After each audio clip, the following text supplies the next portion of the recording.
Bismillahirrahmanirrahim. Alhamdulillahi rabbil alamin wassalatu wassalamu ala rasuli rabbil alamin nabiyyina Muhammad ibn Abdullah wa ala alihi wa sahbihi wa man wala, amma ba'd. Muslimin dan muslimat, para penonton, para jemaah sekalian, alhamdulillah kita panjatkan kesyukuran kepada Allah Azza wa Jalla kerana dengan limpah kurnianya kita sentiasa diberi anugerah rezeki oleh Allah Azza wa Jalla, nikmat yang sangat banyak. Sama ada kita sedar, kita syukur nikmat itu ataupun tidak. Yang penting kita kena sedar kita hidup di bawah belas kasihan Allah Azza wa Jalla. InsyaAllah pada kali ini kita sambung balik pengajian kita dalam kitab Amradul Ummah. Amradul Ummah artinya penyakit-penyakit yang melanda umat ini. Alhamdulillah dalam siri ini kita telah masuk ke penyakit yang ke-23, iaitu kasratus sariqah. Kasratu as-sariqah, banyaknya berlaku kecurian. Banyaknya berlaku kecurian. Sama ada orang tu curi barang-barang orang, ataupun mencuri masa, ataupun curi pandangan, macam-macam jenis curi itu banyak. Tapi bila kita sebut dalam hukum as-sariqah, maka dia akan fokuskan kepada satu hukum khas, iaitulah mencuri harta orang secara tersembunyi. Dalam Islam ini ada kaedah-kaedah yang tersendiri yang kita kena belajar dan kita kena lihat. Jadi insya-Allah dalam tajuk perbincangan ini ana tidak detailkan sebagaimana kita baca dalam kitab fiqh. Jadi kalau para jemaah nak detail hukum hakam yang berkait dengan jenayah ini, kita boleh tengok dalam syarah yang ana syarahkan kepada kitab Fiqh al-Fiqhul Manhaji. Fiqh Manhaji jilid yang ke-8, iaitu dalam bab ahkamu al-jinayat, ataupun jilid yang ke-7. Jadi alhamdulillah ana sudah syarah 8 jilid kitab Fiqh Manhaji dari awalnya kitab Taharah sampai ke akhirnya. Alhamdulillah. Cuma dalam penyakit ini kita sebut secara umum beberapa perkara yang berkait dengan as-sariqah, dengan kecurian ataupun pencuri. Muslimin dan muslimat, para jemaah sekalian, Islam memandang kepada harta adalah suatu perkara yang menjadi asas dalam kehidupan manusia. Dan juga dalam syariat Islam mengiktiraf tentang hak milik seseorang individu kepada hartanya. Bila orang itu milik harta, maka harta itu tak boleh diambil sewenang-wenangnya daripada pemiliknya, tidak boleh dirampas ataupun dicuri, tetapi kita boleh ambil harta itu dengan al-muawadah, dengan tukar harta dengan harta. Dia panggil mubadalatu mal bimalin. Tukar harta dengan harta, maka Allah Ta'ala syariatkan jual beli. Maknanya kalau kita nak barang orang, kita tak boleh pergi rampas. Oi, aku nak barangmu ni, mari aku. Kalau kamu tak bagi, aku rampas. La, kita kata tak mungkin. Kita kata tidak mungkin pergi ambil harta, pergi rampas begitu saja, kan?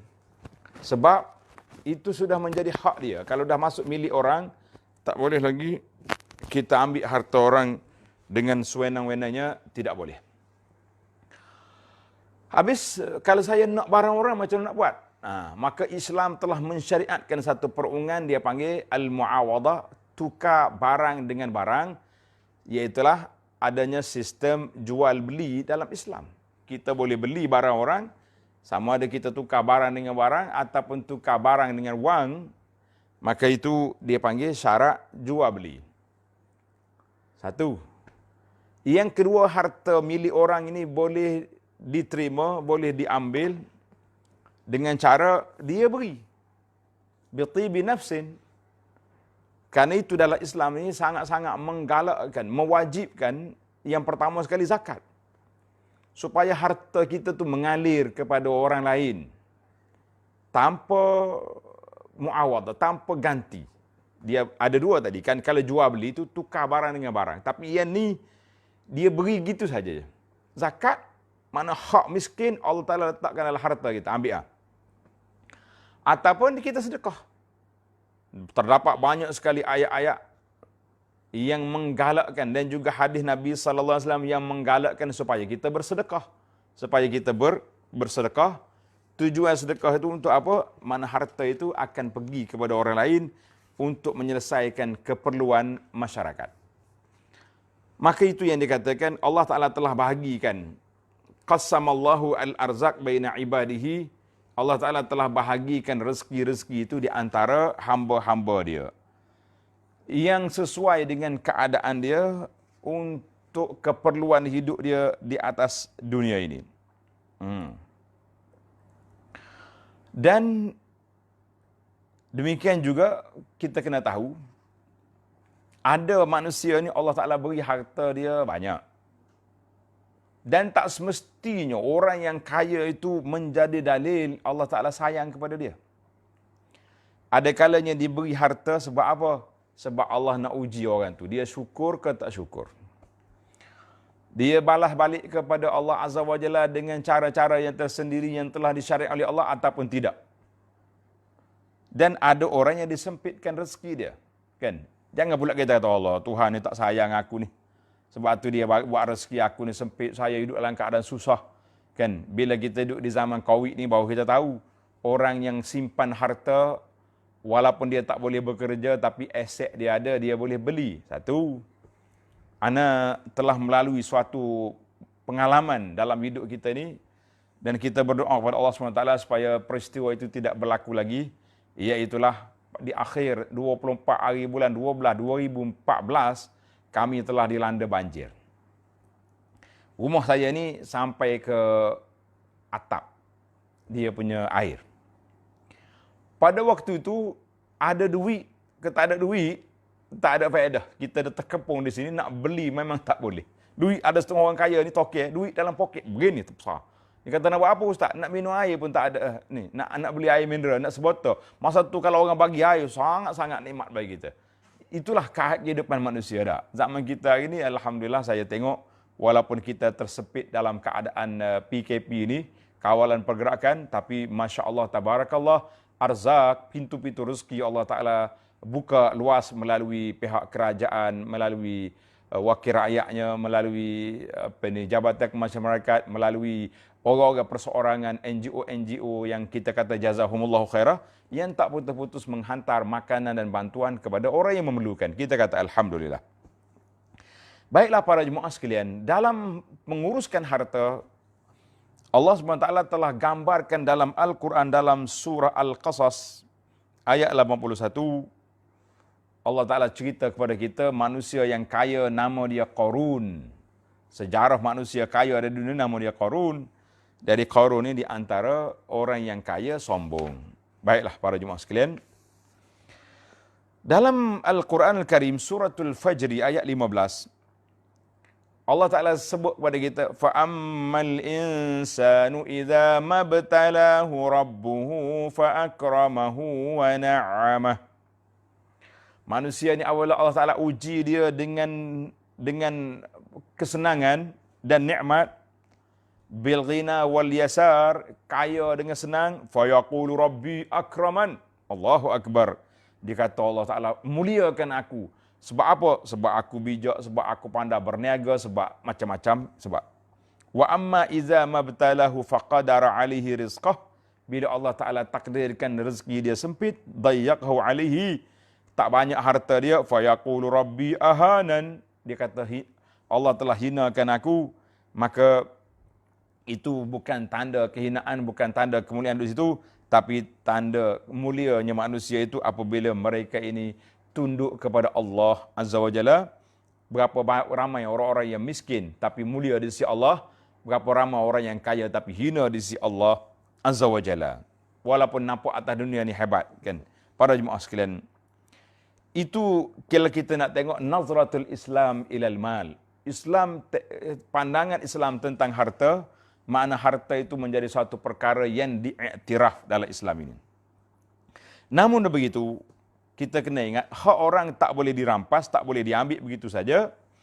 Sebab dalam hadis yang dikeluar oleh Imam Bukhari dan Muslim, daripada Abi Hurairah radhiyallahu anhu, qala Rasulullah sallallahu alaihi wasallam, la yazni zani hina yazni wa huwa mu'min. Tidak berlaku perzinaan seorang yang berzina dalam keadaan dia betul-betul beriman. Wala yasriqu sariqu hina yasriqu wa huwa mu'min. Tidak mencuri seorang pencuri barang-barang orang itu kalau betul-betul dalam keadaan dia beriman. Orang beriman, iman dia akan menyekat dia walaupun tak ada orang tengok, kan? Wala yashrabul khamra hina yashrabuha wa huwa mu'min. Tidak akan minum arak ketika seorang itu minum arak kalau betul-betul dia beriman. Hadis ini sahih. Dan dalam satu kisah yang dikeluar juga oleh Imam Bukhari Muslim daripada Abi Hurairah radhiyallahu anhu, cerita ni Imam Nawawi letak dalam kitab dia Riyadhus Salihin, menarik. Dia kata kepentingannya niat.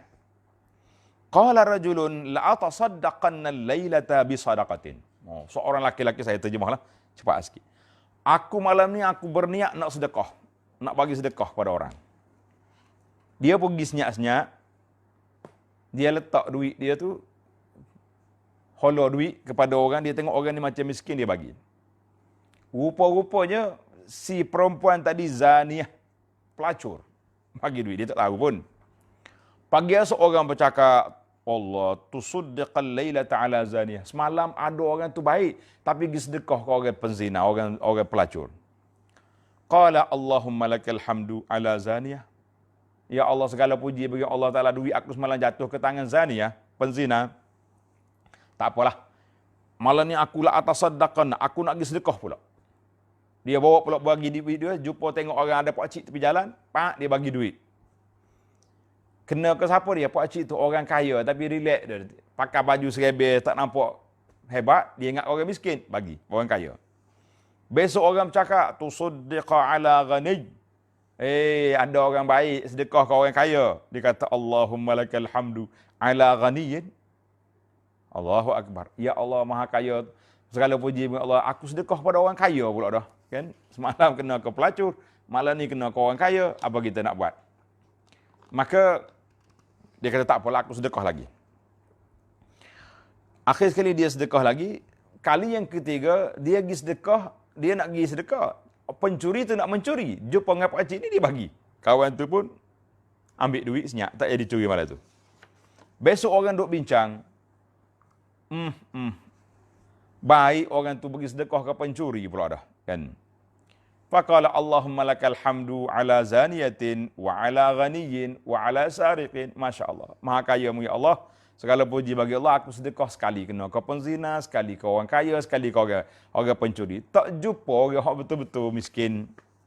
Fa'utiyah. Maka tiba-tiba dia jumpa. Boleh jadi malaikat datang dia. Dia kata, ama sadaqatuka faqad qubilat. Weh saudara yang bersedekah, mu sedekah semalam dengan niatnya ikhlas, Allah Ta'ala terima sedekahmu. Walaupun amma zaniyatu, orang yang pertama mu sedekah tu penzina, boleh jadi dia berzina tu sebab dia tak ada duit. Maka dengan sebab kamu bagi, dia akan berhenti daripada zina sebab dia dapat duit. Ada pun orang kaya, dia ni bakhil. Dengan sebab mu sedekah, dia mikir, mengambil iktibar bahawa seronoknya, pentingnya kita sedekah ni. Yang ketiga, orang mencuri itu boleh jadi dia mencuri sebab dia miskin. Boleh dengan sebab duit mu bagi, maka dia berhenti daripada mencuri. Begitulah para jemaah sekalian, kalau kita nak tengok tentang keadaan dalam Islam ini menyebut tentang bagaimana harta kita ni kita boleh keluarkan daripada poket seorang itu dengan cara sedekah. Dengan cara jual beli. Kalau kita sedekah, ni ramai orang tanya ni tu Ustaz, kami ni tak tahu. Kami ni nak bagi sedekah je. Kadang-kadang kita sedekah holor duit kita ni kepada NGO. Ada kala NGO tu dia pergi tak kena rumah orang yang bukannya betul-betul miskin. Tak apa, kita kata alhamdulillah. Allahumma lakal hamdu. Boleh jadi bila aku sedekah kepada orang ni, sekurang-kurangnya ada keperluan dia yang tertangguh, yang tertunda, dia dapat selesaikan dengan sedekah kita beri. Ataupun kalau memang dia orang kaya, dia akan ambil iktibar, dia ambil pengajaran bahawa aku ni takkanlah nak ambil sedekah orang, sedangkan orang nak sedekah ni kepada siapa? Kepada orang-orang miskin. Baiklah para jemaah sekalian, itu muqaddimah yang sedikit panjang. Bila kata-kata apa makna mencuri? Mencuri ini telah disebut oleh para ulama. Dia kata at-ta'rif as-sariqatu akhdhu mal. Mengambil harta orang secara fi khafain, secara sembunyi. Ambil barang orang secara sembunyi min maudhi'in makhsus, dari tempat yang tertentu. Kita ambil barang itu daripada tempat dia. Bukan kata kita jumpa tengah jalan kita ambil. Awak mencuri. Tak. Wa qadrin makhsus, dengan kadar yang tertentu. Contohnya orang ni, tengok barang orang, dia pergi senyap, dia ambil duit RM5. Ada hak dia. Itu maknanya mencuri dalam kaedah kita ni, nama dia mencuri. Tapi nak jatuh hukuman syariat itu ada beberapa syarat yang kita kena belajar. Maka yang kita tahulah, mencuri itu makna apa? Ambil harta orang tanpa hak dengan cara sembunyi-sembunyi. Itu dia panggil mencuri. Kalau kita pergi ambil dengan paksa, bagi hartamu. Kalau tidak aku tampar, aku tembak. Itu rampas nama dia. Rompokkan. Itu hukum lain. Yang kita nak ambil ni, dia satu lagi dia panggil ikhtilas. Ikhtilas tu macam lain pula, orang panggil ambil barang-barang orang yang kita duduk sekali dengan dia tapi ambil secara sembunyi. Itu dia panggil ikhtilas. Ikhtilas ni lain sikit dengan mencuri. Mencuri itu masuk rumah orang senyap-senyap ambil benda. Itu, maka baiklah. Secara ringkasnya, apakah hukum? Jawab di para ulama, Fas-sariqatu kabiratun minal kabair. Mencuri ini adalah salah satu daripada dosa-dosa besar. Wa jarimatun min a'zamil jaraim. Suatu jinayah yang dikira jinayah yang agak besar. Dalil besar tak besarnya, hukuman dia. Allah Subhanahu wa taala telah sebut dalam surah Al-Maidah ayat 38. وَالسَّارِقُ وَالسَّارِقَةُ فَاقْطَعُوا أَيْدِيَهُمَا جَزَاءً بِمَا كَسَبَا نَكَالًا مِنَ اللَّهِ وَاللَّهُ عَزِيزٌ حَكِيمٌ. As-sariqu, pencuri. Dalam tafsir Taisirul Karimir Rahman, dia hurai, dia kata, As-sariqu man akhaza mala ghairihil muhtaram khafiyah. Pencuri itu orang yang ambil harta orang lain yang bernilai harta itu dengan cara sembunyi, bi ghairi ridahu, tanpa keizinan tuan dia. Kalau tuan dia izin, kita pergi ambil, lain. Dan dia termasuk di kalangan dosa besar yang menetapkan, Allah Ta'ala telah tetap dengan dalam ayat ini, faqta'u aydiyahuma, adalah kamu potong tangan kedua-duanya. Siapa dia dua tu? As-sariqu was-sariqatu. Pencuri laki-laki dengan pencuri perempuan. Dalam ayat Quran ni Allah Ta'ala mula dengan as-sariqu was-sariqatu. Pencuri laki-laki, pencuri perempuan. Dalam ayat zina ada az-zaniyatu waz-zani. Penzina perempuan dengan penzina laki-laki. Mana dia tengok kesan, biasanya ia mencuri laki-laki. Tapi tidak syarat. Kalau orang perempuan curi, jawabnya potong. Maka dalam ini, dipotong tangan dia, daripada mana? Daripada ni. Sini, kuat. Orang panggil apa ni? Bukan lengan sampai sini. Ni. Ni. Sendi ni. Ni tangan, potong sendi ni. Sap sini. Dan telah terdapat penjelasan Allah Ta'ala sebut tadi.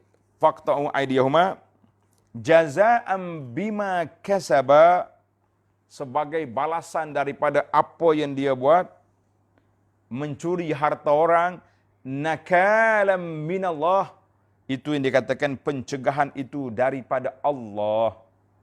Sebab itu, kata di para ulama syariat, bila kita laksanakan undang-undang hudud, kita ikut peraturan Allah Azza wa Jalla, maka dia ada nakalam min Allah. Pencegahan itu daripada Allah dari sudut hukumnya, potong tangan.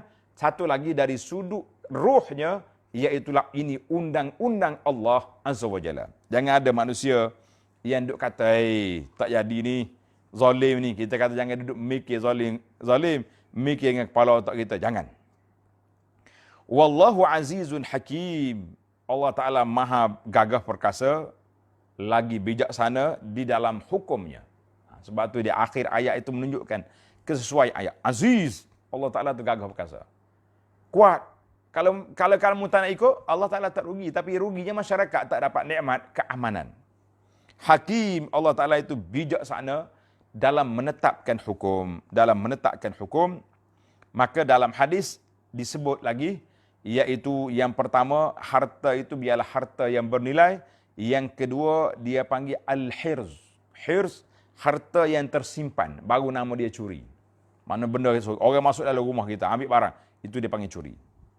Dalam kereta contohnya, kita dah kunci kereta siasat, pecah cermin ambil, itu nama dia curi. Kan? Tapi kalau kita letak barang atas meja gitu, tiba-tiba orang ambil, itu tak panggil curi lah gitu. Dia panggil ikhtilas, curi juga, tapi ada satu jenis lain sikit. Syarat yang seterusnya, iaitulah al-masruq nisaban, ada kadar dia. Kadar dia rubu'u dinar, 1/4 dinar ataupun 3 dirham. 3 dinar. Kalau curi kurang daripada itu, maka dia tidak dikira, tidak boleh dipotong tangan. Tapi ada undang lain, dia panggil undang ta'zir, dan lain-lain hukum yang disebut oleh para ulama. Kata di Al-Imamul Hafiz Ibnu Katsir rahimahullahu ta'ala, dalam tafsir dia, ketika menafsirkan ayat ini, Ibnu Katsir kata apa? Kana qat'u yadis sarik ma'mulan bi fil jahiliyah. Potong tangan pencuri ini sudah dilakukan undang-undang ini di zaman jahiliyah dulu.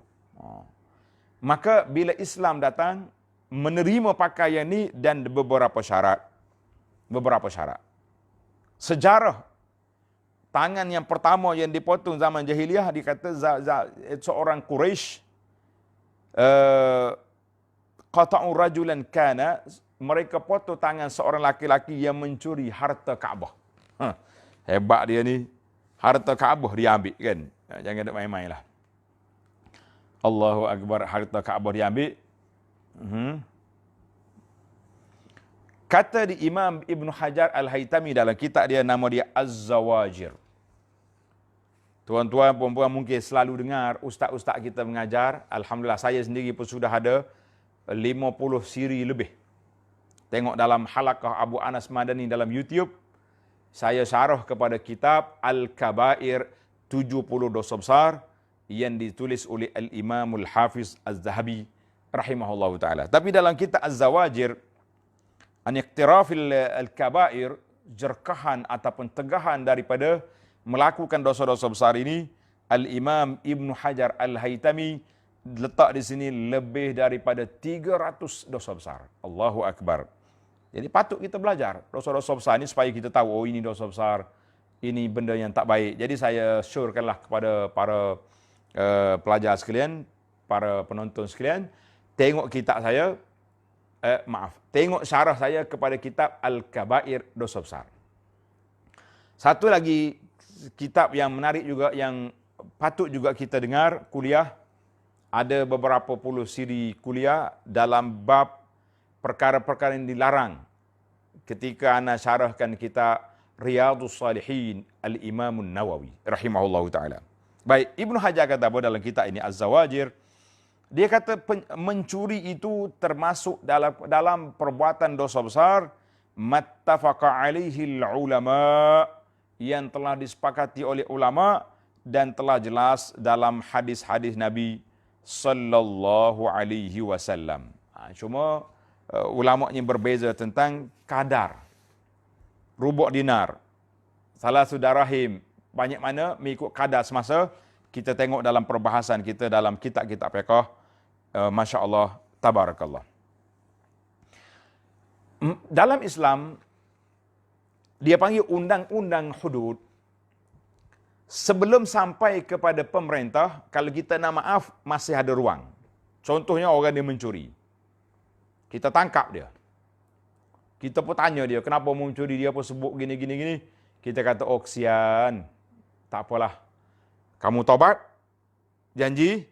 Dia janji, oh tobat dah, tak mau buat lagi dah. Saya sebenarnya mencuri ni sebab keperluan yang sangat mendesak.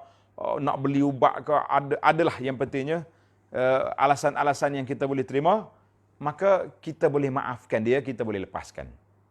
Tapi, iyakum. Jangan sekali-kali tangkap, bawa ke pemerintah. Bila jatuh hukuman, nak maaf tak boleh. Mana kisah dia? Kisah dia dalam hadis yang dikeluarkan oleh Imam Abu Dawud, An-Nasai, Ibnu Majah, Imam Ahmad dalam Musnad. Daripada Safwan bin Umayyah radhiyallahu anhu, seorang sahabat. Safwan ni kata apa? Kuntu naiman fil masjid. Saya tidur dalam masjid. Atas kain aku tu dibuat lapis, mungkin buat bantal ke apa benda. Kain dia tu harga dia samanuha salasina dirhaman. 30 dirham. Wah, kain comel ni. Faja'a rajulun fakhtalasa min. Ada mari orang seorang laki-laki mari. Dia tengok aku tidur, ditarik kain tu ambil. Fa akhadtu rajul. Aku tangkap bodoh orang ni yang mencuri ni. Fa ataitu bihin nabiyya sallallahu alaihi wasallam, aku bawa dia pergi Nabi. Fa amara bihi liyuqta. Maknanya nisab sudah cukup. Nabi kata potong tangan dia. Faqultu, saya pun terkejut, Safwan. Ataqta'uhu min ajli salasina dirham. Tangan dia kena potong dengan sebab 30 dirham. Nanya ni. Ane abihu. Tak apalah, saya jual lah ke dia, nanti dia bayar duit. Nabi kata apa? Fahalla kana hadha qabla an ta'tiyani bihi. Safwan, kenapa kamu tidak maaf sebelum kamu bawa dia ke sini? Tapi kalau sudah sampai ke pemerintah, sudah sampai kepada hakim, tidak boleh lagi nak gugur-gugur. Itu dia panggil kaedah dia. Satu lagi kes yang berlaku di zaman Nabi SAW, seorang perempuan bangsawan, nama dia Anna Quraisyan ahammam sya'nu al-mar'atil makhzumiyah. Seorang perempuan daripada Bani Makhzum mencuri. Hadis ini dikeluarkan oleh Bukhari dan Muslim daripada Aisyah. Bila mencuri, sahabat-sahabat ni tahu undang-undang mencuri, as-sariqu was-sariqatu faqta'u. Potong tangan. Sudahlah. Kalau orang kampung kita ni anak orang bangsawan, boleh jadi budak ni pula comel gamaknya lah. Wallahu alam, tapi perangai tak baik. Jadi orang duk mesyuarat, siapa dia berani nak pergi jumpa dengan Nabi sallallahu alaihi wasallam minta supaya kurangkan hukuman kepada orang ni. Jadi orang cakap, orang lain tak boleh pergi. Usamah lah boleh. Usamah bin Zaid, cucu angkat Nabi ni, yang selalu Nabi kita bawa atas kenderaan dia berjalan, hibbu Rasulillah sallallahu alaihi wasallam. Maka Usamah pun pergi. Pergi jumpa dengan Nabi, nak minta supaya kurangkan sikit kes makhzumiyah. Nabi SAW terus bersabda, atashfa'u fi haddin min hududillah. Usamah, mu nak jadi orang tengah, nak cuba nak ringankan undang-undang yang telah ditetapkan oleh Allah dalam hudud. Nabi pun bangun berkhutbah. Nabi kata, innama ahlakal ladzina qablakum. Sesungguhnya binasanya orang-orang dulu daripada kamu. Kanu iza saraqa fihimus syarif taraku. Apabila mencuri orang mulia, orang hebat-hebat bangsa mencuri, mereka lepas. Wa iza saraqa fihimud dhaif aqamu alaihil had. Kalau orang lemah-lemah, orang kampung mencuri, mereka jatuhkan hukuman. Wa aimullah, Nabi kita bersumpah, demi Allah, lau anna Fatimah binta Muhammadin saraqat laqata'tu yadha. Andainya Fatimah anak Muhammad, anak kesayangan dia yang ada masa tu, kan, mencuri, aku potong tangan dia. Masya Allah. Ini setakat makhzumiyah, tak mau potong tangan, Maka kata di rawi hadis ni Al-Lais, dia kata apa? Qad a'azahallahu min an tasriq. Allah Ta'ala dah selamatkan dia, Fatimah, daripada mencuri. Cuma Nabi sebut nama Fatimah, anak kesayangan dia, nak menunjukkan bahawa undang-undang hudud tidak ada pilih kasih. Kalau pilih kasih, orang ni kita lepas, orang ni kita lakukan hukuman, maka itu bukan hudud nama dia. Itu nama dia ikut-ikut. Tak boleh. Itu hadis ni panjang, baiklah. Jadi setakat mana terdapat beberapa riwayat Nabi kita sallallahu alaihi wasallam menyebut tentang had. Dalam hadis as-sahihain ini daripada Aisyah, qala sallallahu alaihi wasallam tuqta'u yadus sariqi fi rub'i dinar. Dipotong tangan pencuri itu sekitar 1/4 dinar. Rubu' dinar. Dalam riwayat Muslim, fi rub'i dinarin fasa'idat. Maknanya paling minima 1/4 dinar, lebih pada itu kena. Masya Allah. Allahu Akbar. Dalam riwayat Ibnu Umar daripada dalam as-sahihaini, qata'an Nabi sallallahu alaihi wasallam yada sariqin fi mijannin thamanhu 3 darahim. Nabi pernah potong tangan seorang yang mencuri mijan. Ni orang panggil penyanggah ni, apa panggil? Perisai, kan? Harga dia 3 dirham. Ini dalil-dalil yang menunjukkan bahawa pencurian itu satu perkara yang cukup jelas dalam Islam. Orang yang mencuri dipotong tangan, dan dia termasuk dalam dosa besar. Maka para jemaah sekalian, panjanglah tentang orang satu kumpulan yang menentang, yang dia kata, kenapalah ini tidak berperi kemanusiaan, yang tidak apa. Alhamdulillah saya dah tulis satu risalah. Tuan-tuan boleh baca dalam internet ada, boleh minta sini. Tajuk dianya, jawapan kepada penentang hukum syariat, hudud dan qisas. Jawapan, panjanglah. Jawapan ini boleh didapati di dalam kitab Fiqh Manhaji jilid yang ke-8 yang anda sebut tadi, dalam bab jenayah, dalam bab keterangan tentang perkara ini. Contohlah, kita baca secara ringkaslah. Nah, ada orang kita kata, alhamdulillah, kita ini daripada Fiqh Manhaji. Dia kata alhamdulillah, syariat Islam adalah satu perundangan yang Allah Subhanahu wa taala syariatkannya ke atas hamba-Nya untuk menjaga kemaslahatan dan kebaikan buat mereka. Ini adalah suatu rahmat daripada Allah sebagai pencipta yang maha mengetahui kerenah dan keperluan makhluknya. Jangan pula bila kita sebarkan slogan rahmatan lil alamin, undang-undang Tuhan tidak laksanakan. La. Nabiyur Rahmah, yang Allah sebut sifat dia, wa ma arsalnaka illa rahmatan lil alamin, nabi yang tangannya lembut, kata orang macam sutera lembut tangan Nabi sallallahu alaihi wasallam. Dakwah dia rahmatan lil alamin, tapi nabi inilah yang telah memotong tangan Makhzumiyah tadi, dan juga seorang yang telah mencuri mijan dengan harga 3 dirham tadi. Tiba-tiba kita duduk dakwa slogan rahmatan lil alamin, tapi banyak benda tak nak buat, kita kata la. Kalau dibiarkan manusia memikirkan sendiri penyelesaian masalah untuk kebaikan mereka, maka tentulah pemikiran mereka tidak akan mampu mencapai tahap yang sepatutnya. Sebagai suatu usaha kami untuk menyampaikan kebaikan dan memberi kefahaman kepada masyarakat tentang perkara ini, khasnya pada zaman yang mana munculnya orang-orang yang mempersendakan hukum Allah, terutamanya hudud, maka diharapkan usaha ini ada bermanfaat. Tuan-tuan boleh tengok Fiqh Manhaji jilid yang ke-8. Jawapan dan penjelasan terhadap keraguan atau kritikan musuh Islam terhadap keindahan Islam dalam perundangan berkaitan jenayah atau hudud, kan? Jadi alhamdulillah anda dah tulis satu lagi kitab yang saya terjemahkan, nama dia Keindahan Islam. Nanti kita tengok dalam kitab Keindahan Islam. Ada 2 kitab di sini. Maka kami petik jawapan ini dari kitab Fiqh Manhaji, Fiqh Mazhab Syafi'i, jilid yang ke-8, muka surat 1865. 1865. Sudah tentu anda akan mendengar kata-kata musuh Islam yang mempersendakan hukuman potong tangan ke atas pencuri dan rejam bagi pesalah zina. Ini, tuan-tuan boleh tengok kitab Fiqh Manhaji jilid 8 ni, kan? Jilid yang ke-8, muka surat dia 1865.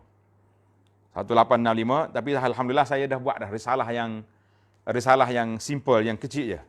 Untuk mudah disebar-sebarkan. Dan satu lagi kitab yang saya nak suruh tuan-tuan tengok, nih, kitab Keindahan Islam dalam bab hudud jenayah syariah. Alhamdulillah. Baik, saya baca secara ringkasnya apa yang ditulis dalam kitab ini. Sudah tentu anda akan mendengar kata-kata musuh Islam yang mempersendakan hukuman potong tangan ke atas pencuri dan rejam bagi pesalah zina. Kita perlu memahami beberapa hakikat bagi menjawab prasangka mereka ini. Yang pertama, punca musuh Islam mempersendakan hukuman potong tangan dan rejam kerana pertamanya mereka adalah musuh Islam. Tak pelik. Kalau musuh Islam, non-Muslim, pertikai, kita kata tidak pelik. Tapi bagi ana, kalau yang mempertikaikan undang-undang hudud, jenayah dalam Islam ini, anak-anak orang Islam, kita kata ini benda ajaib. Sehingga saya bergurau dalam kuliah-kuliah ana kata, tuan-tuan dan puan-puan, kalaulah orang kata dunia ini ada benda ajaibnya berapa perkara? 8 perkara dah, benda ajaib dalam dunia. Saya kata 7 benda ajaib. Ini yang ke-8. Apa yang ke-8? Anak orang Islam mempertikaikan undang-undang Islam ajaib. Mereka tidak mahu memahami rasional di sebalik hukuman ini. Demikian juga dengan sebab, tujuan, kesan, faktor dan garis panduannya, seperti mana kita sedia maklum, pihak musuh sentiasa menunjukkan permusuhannya kerana sebagai musuh, mereka menentang sesuatu sebelum melihat dan berfikir tentang aspek rasional, kebenaran dan logik. Jika tidak, sudah tentu mereka tidak akan dinamakan musuh. Betul. Sebab itu nama dia musuh. Kenyataan ini menjadikan sebarang perbincangan dengan mereka mengenai beberapa aspek Islam, seperti aspek hudud, hanyalah sia-sia dan tidak akan membawa kepada hasil yang dikehendaki. Walau bagaimanapun kami akan cuba bincangkan di sini aspek-aspek tersebut.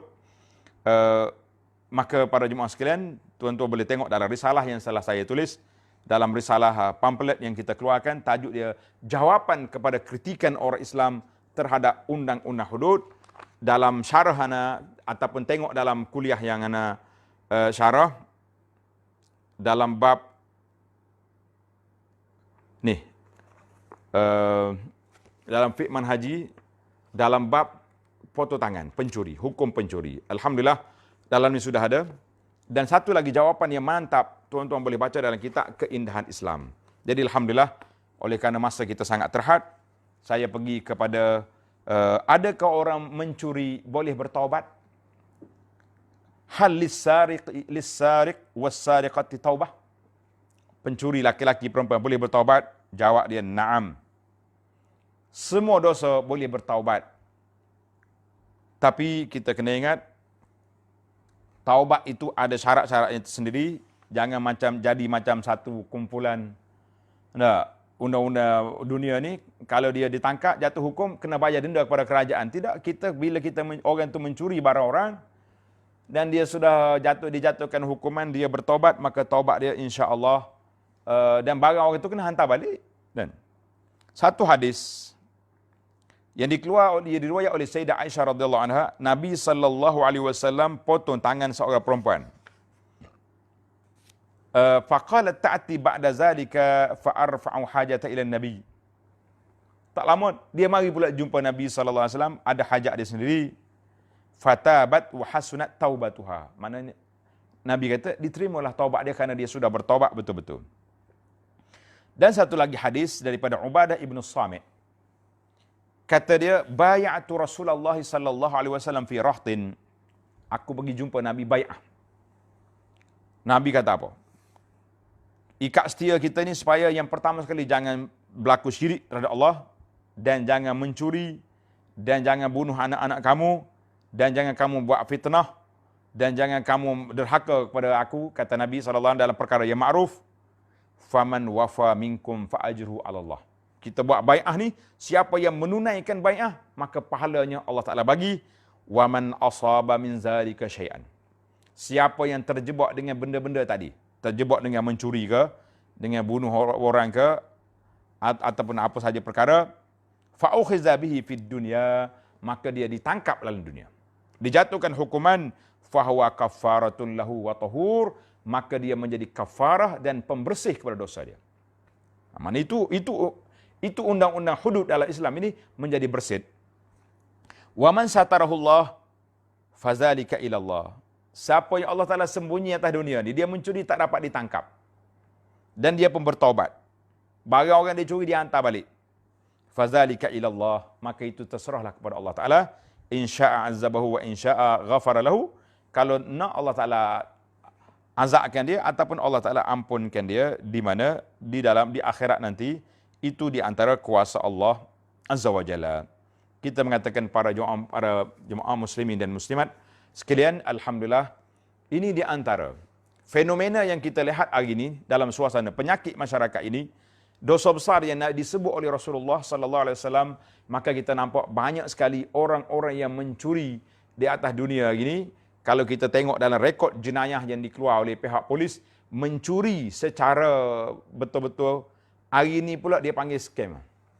Ni banyak ni. Bila orang nak bagi bantuan kerajaan, nak bagi pada orang susah, puak-puak scammer ni pakai hidup nak curi duit orang melalui talian. Ini pun termasuk dalam mencuri.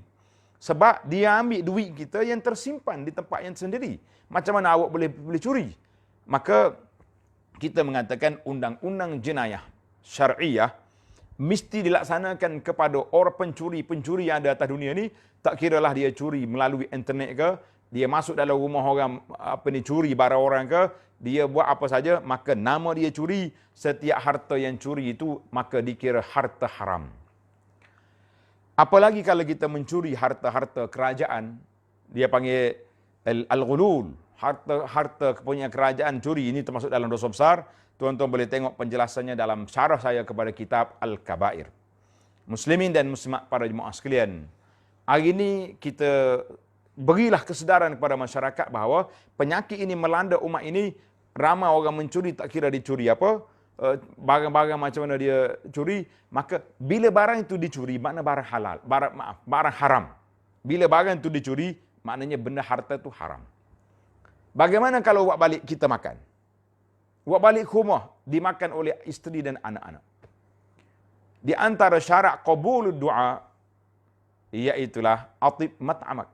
Baik makan minum kamu, barulah diperkenankan doa. Tapi kalau kita hari-hari duk makan harta curi, maka harta haram, isteri, anak-anak semuanya ambil harta curi, harta haram, maka bagaimana Allah Ta'ala nak beri kepada kita kedudukan hayatan tayyibah, sedangkan makan minum kita termasuk benda-benda haram. Itu yang curi. Kita tak bincang lagi tentang harta riba, harta rasuah, harta-harta yang amwalin nasi bil batil. Maka ini perkara-perkara yang tidak baik. Para jemaah sekalian muslimin dan muslimat, bersihkanlah harta kita, bersihkanlah diri kita daripada penyakit yang berat, penyakit yang mencuri harta orang ini, tak kira sama ada banyak atau sedikit.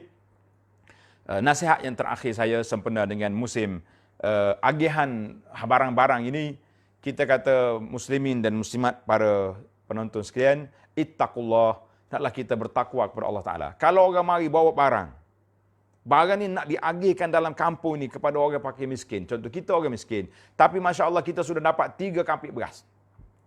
10 kilo, 30 kilo. Mana sebulan makan ni memang tak habis. Kita punya PKP ni dijangka berakhir pada 2 minggu lagi. Ataupun tak sampai. InsyaAllah. Nah, kalau tambah lagi kita itulah ketentuan Allah Azza wa Jalla. Tapi janganlah kita ambil semua barang-barang yang orang bagi. Bersifat jujurlah. Kata maaf lah, cik. Saya nak barang cik bawa ni. Tapi rumah saya sudah ada 3 kapik beras dah. Boleh tak boleh saya ambil lagi? Tentu dia kata jangan. Ramai lagi orang lain yang nak. Kan? Ramai, jangan lagi. Sebab itulah saya sendiri mengambil pendekatan buka iklan kepada masyarakat setempat, tempat yang berdekatan yang di bawah masjid yang saya jaga ini. Kita kata siapa-siapa yang berhajat, tak cukup makanan ke, dia dapat dah, mungkin dapat bantuan daripada pihak kerajaan, tapi anak dia 10 orang. Kalau dapat 10 kilo beras, berapa hari dia tahan, kita kata, maka orang ni boleh mari ke masjid. Kita ada juga ruang-ruang untuk musa'adah sempena dengan musim ini yang diberi oleh sahabat-sahabat kita. Ada yang daripada Malaysia, ada yang daripada negara luar, daripada negara Arab yang bekerja di sana. Kita kata jazahumullahu khairah kepada semua orang yang telah memberi sumbangan, dan kita yang menerima sumbangan, biarlah iffatun nafsi, baiklah jiwa kita, jangan duk ambil tak tu kalau. Saya bimbang takut berulang balik peristiwa yang banjir dulu. Zaman banjir dulu, ada orang terpaksa tidur atas beras. Satu mungkin setengah lori berah di rumah dia. Dah orang banjir dia terhad. Kawasan kita ya berlaku banjir kan. Kawasan orang lain tak banjir. Jadi orang boleh mari. Tapi COVID-19 ni satu negara PKP